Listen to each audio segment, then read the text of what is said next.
क्या मैं इस बेंच पर बैठ सकती हूँ? नहीं, आप उठिए नहीं, मेरे लिए ये कोना ही काफ़ी है। आप शायद हैरान होंगे कि मैं दूसरी बेंच पर क्यों नहीं जाती। इतना बड़ा पार्क, चारों तरफ खाली बेंचें, मैं आपके पास ही क्यों धंसना चाहती हूँ। आप बुरा ना माने तो एक बात कहूँ, जिस बेंच पर आप बैठे हैं वो मेरी है। जी हाँ, मैं यहाँ रोज़ बैठती हूँ। नहीं, आप गलत ना समझें, इस बेंच पर मेरा कोई नाम नहीं लिखा है। भला म्यूनसिपैलिटी की बेंचों पर नाम कैसा। लोग आते हैं, घड़ी दो घड़ी बैठते हैं और फिर चले जाते हैं। किसी को याद भी नहीं रहता कि फला दिन फला आदमी इस बेंच पर बैठा था। उसके जाने के बाद बेंच पहले की तरह ही खाली हो जाती है। जब कुछ देर बाद कोई नया आगंतुक आकर उस पर बैठता है तो उसे पता भी नहीं चलता कि उससे पहले वहाँ कोई स्कूल की बच्ची या अकेली बुढ़िया या नशे में धुत जिप्सी बैठा था। जी नहीं, नाम वही लिखे जाते हैं जहां आदमी टिक कर रहे। तभी घरों के नाम होते हैं या फिर कब्रों के। हालांकि कभी कभी मैं सोचती हूँ कि कब्रों पर नाम ना भी रहें तो कोई खास अंतर नहीं पड़ता। कोई जीता जागता आदमी जानबूझकर दूसरे की कब्र में घुसना पसंद नहीं करेगा। आप उधर देख रहे हैं, घोड़ा गाड़ी की तरफ। नहीं, इसमें हैरानी की कोई बात नहीं। शादी ब्याह के मौकों पर लोग अब भी घोड़ा गाड़ी का इस्तेमाल करते हैं। मैं तो हर रोज देखती हूँ, इसीलिए मैंने ये बेंच अपने लिए चुनी है। यहाँ बैठकर आंखें सीधी गिरजे पर जाती हैं। आपको अपनी गर्दन टेढ़ी नहीं करनी पड़ती। बहुत पुराना गिरजा है।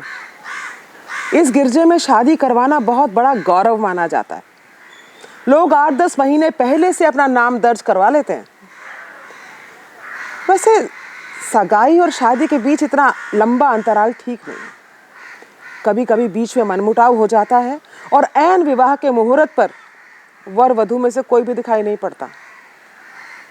उन दिनों ये जगह सुनसान पड़ी रहती है, ना कोई भीड़, ना कोई घोड़ा गाड़ी। भिखारी भी खाली हाथ लौट जाते हैं। ऐसे ही एक दिन मैंने सामने वाली बेंच पर एक लड़की को देखा था। अकेली बैठी थी और सूनी आंखों से गिरजे को देख रही थी।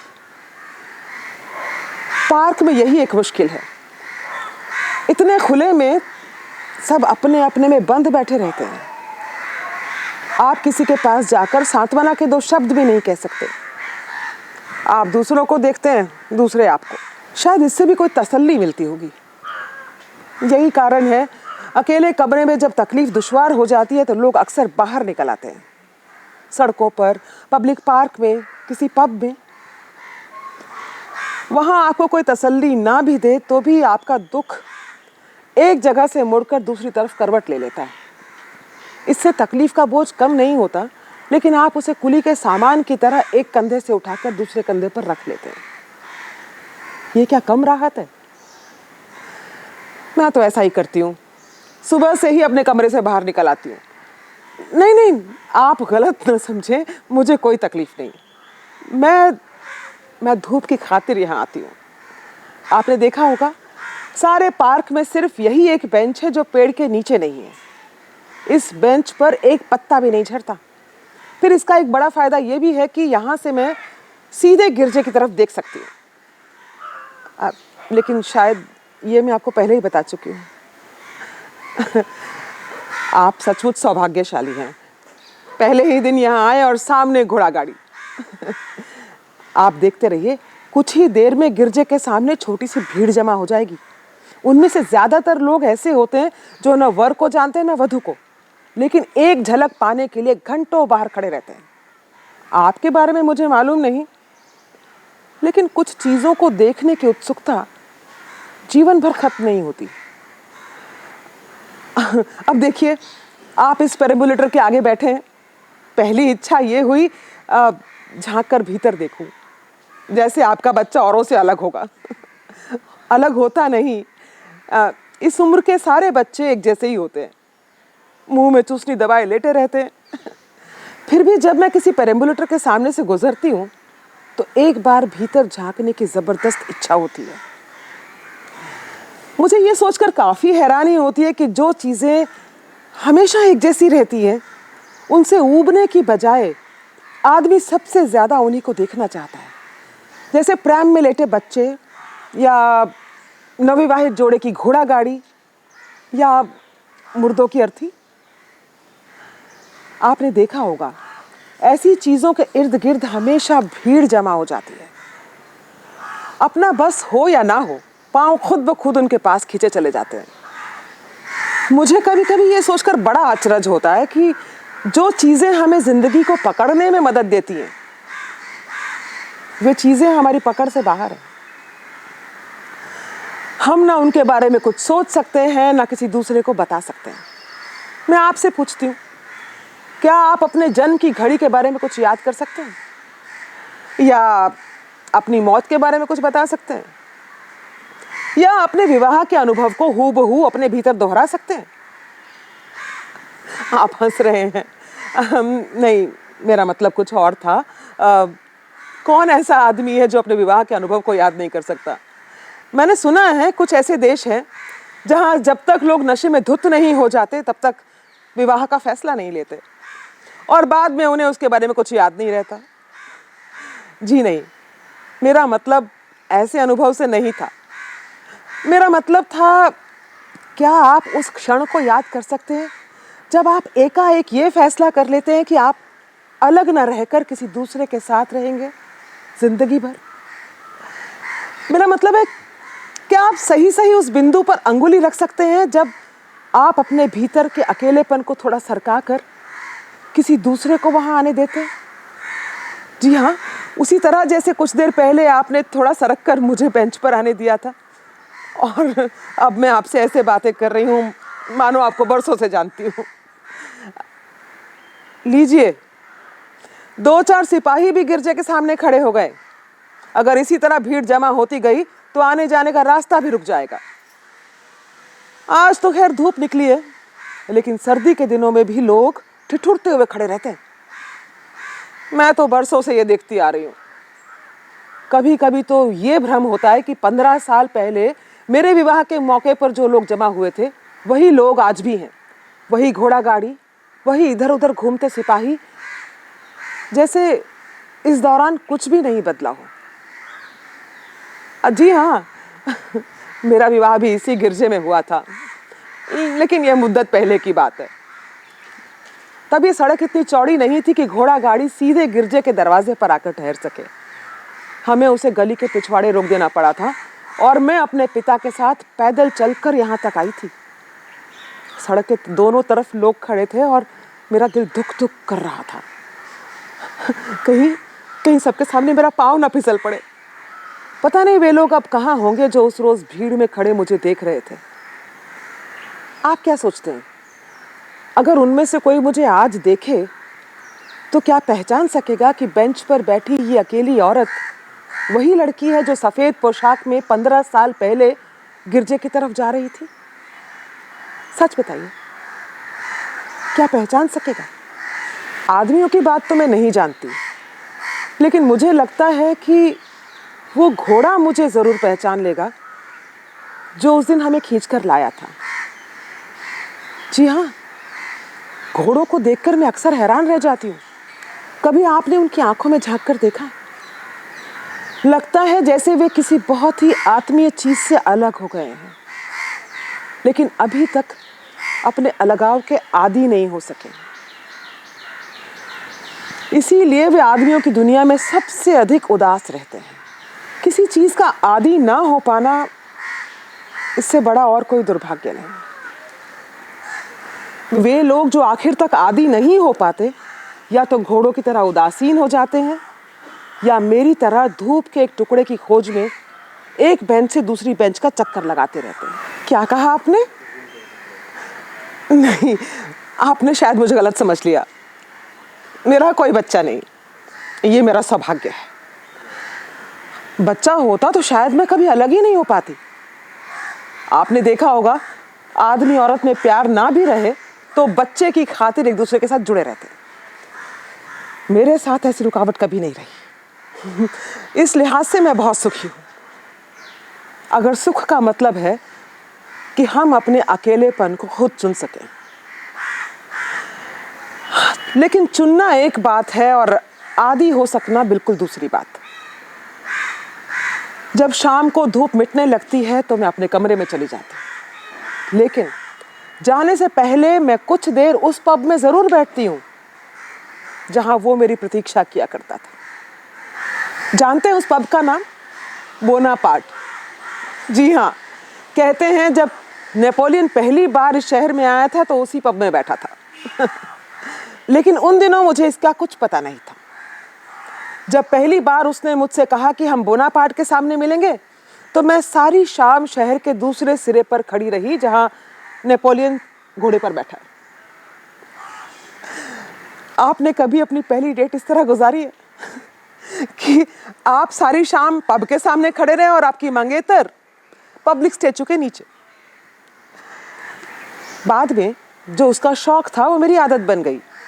हम दोनों हर शाम कभी उस जगह जाते जहां मुझसे मिलने से पहले वो बैठता था, या उस शहर के उन इलाकों में जहां मैंने अपना बचपन गुजारा था। ये आपको कुछ अजीब नहीं लगता कि जब हम किसी व्यक्ति को बहुत चाहने लगते हैं तो न केवल वर्तमान में उसके साथ रहना चाहते हैं बल्कि उसके अतीत को भी निगलना चाहते हैं जब वो हमारे साथ नहीं था। हम इतने लालची और ईर्ष्यालु हो जाते हैं कि हमें ये सोचना भी असहनीय लगता है कि कभी ऐसा समय रहा होगा जब वो हमारे बगैर जीता था, प्यार करता था, सोता जागता था। फिर अगर कुछ साल उसी आदमी के साथ गुजार दें तो ये कहना भी असंभव हो जाता है कि कौन सी आदत आपकी अपनी है और कौन सी आपने दूसरे से चुराई है। जी हाँ, ताश के पत्तों की तरह वे इस तरह आपस में घुल मिल जाती हैं कि आप किसी एक पत्ते को उठाकर ये नहीं कह सकते कि ये पत्ता मेरा और वो पत्ता उसका। देखिए, कभी कभी मैं सोचती हूँ कि मरने से पहले हम में से हर एक को ये छूट मिलनी चाहिए कि हम अपनी चीर फाड़ खुद कर सकें, अपने अतीत की तहों को प्याज के छिलकों की तरह एक एक करके उतारते जाएं। आपको हैरानी होगी कि सब लोग अपना अपना हिस्सा लेने आ पहुंचेंगे। माँ बाप, दोस्त, पति, सारे छिलके दूसरों के। आखिर की सूखी डंठल आपके हाथ में रह जाएगी जो किसी काम की नहीं, जिसे मृत्यु के बाद जला दिया जाता है या मिट्टी के नीचे दबा दिया जाता है। देखिए, अक्सर कहा जाता है कि हर आदमी अकेला मरता है। मैं ये नहीं मानती। वो उन सब के साथ मरता है जो उसके भीतर थे, जिनसे वो लड़ता था या प्रेम करता था। वो अपने भीतर पूरी एक दुनिया लेकर के जाता है। इसीलिए हमें दूसरों के मरने पर जो दुख होता है वो थोड़ा बहुत स्वार्थी किस्म का दुख है, क्योंकि हमें लगता है कि इसके साथ हमारा एक हिस्सा भी हमेशा के लिए खत्म हो गया। अरे देखिए, वो जाग गया। जरा पेरम्बुलेटर हिलाइए। हाँ, धीरे धीरे हिलाते जाइए, अपने आप चुप हो जाएगा। मुंह में चुस्नी दबाए ऐसे लेटा है जैसे छोटा मोटा सिगार।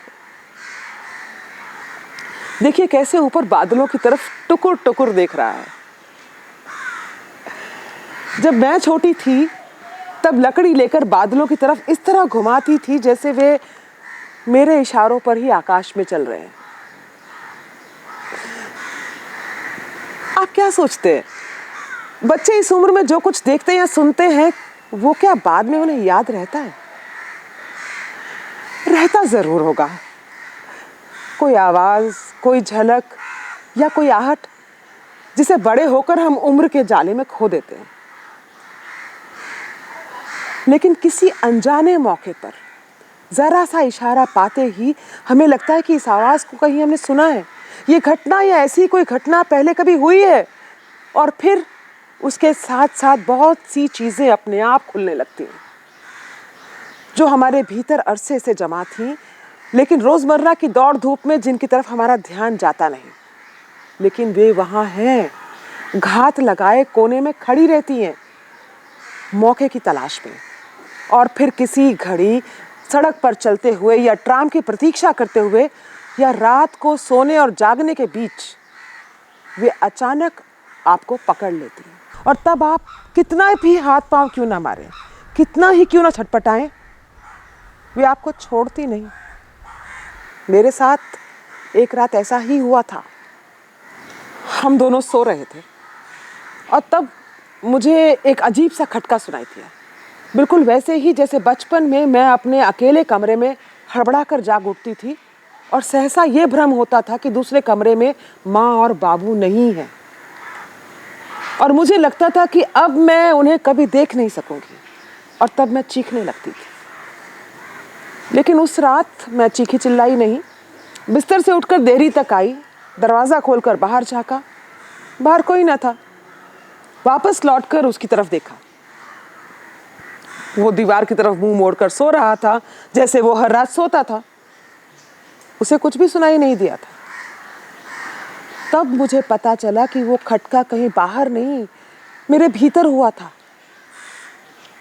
नहीं, मेरे भीतर भी नहीं, अंधेरे में एक चमगादड़ की तरह मुझे छूता हुआ निकल गया था, न भीतर न बाहर, लेकिन फिर भी चारों तरफ फड़फड़ाता हुआ।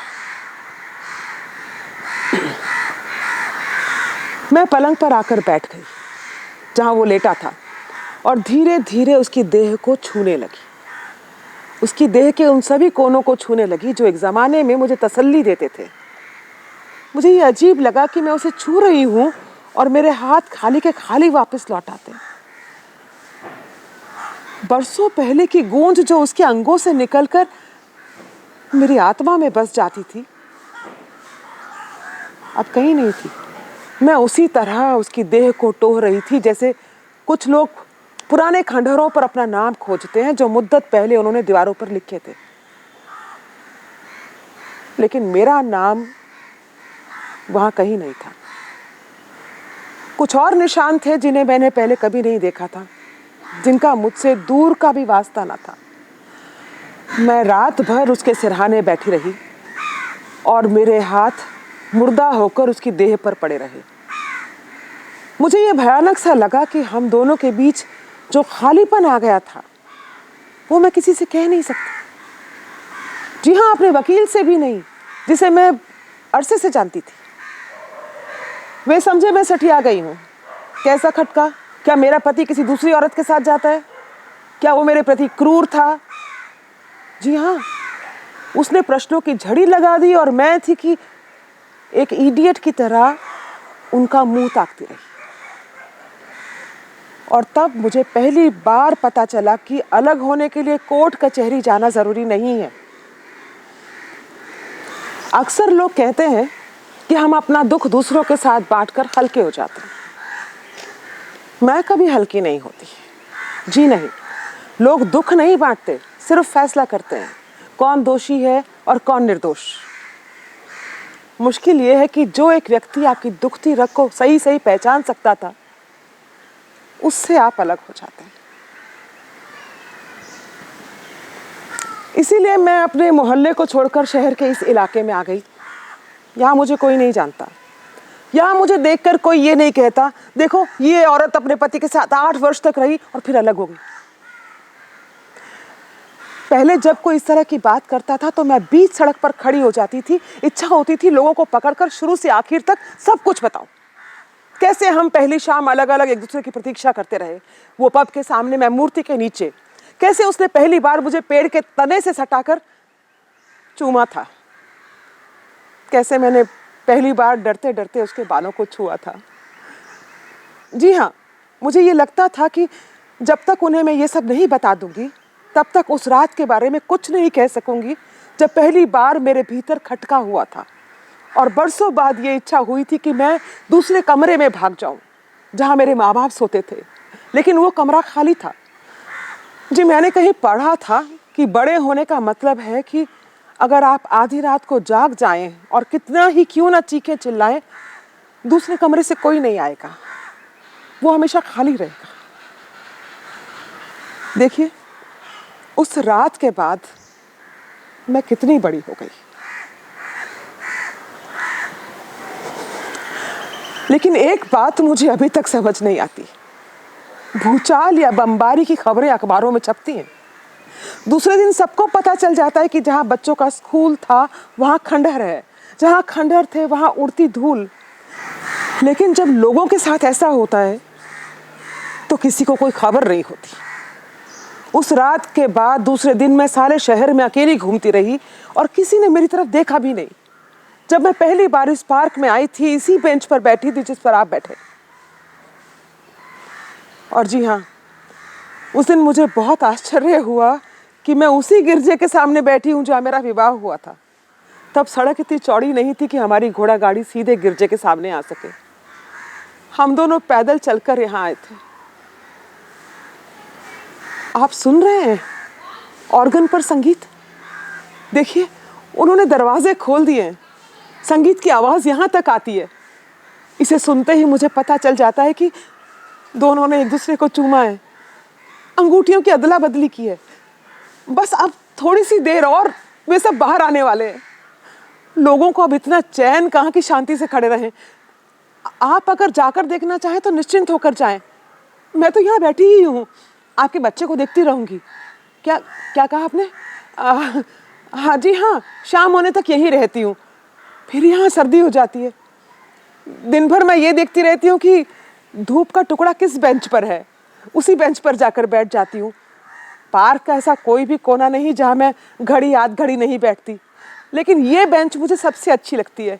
एक तो इस पर पत्ते नहीं झड़ते और दूसरे, अरे आप जा रहे हैं?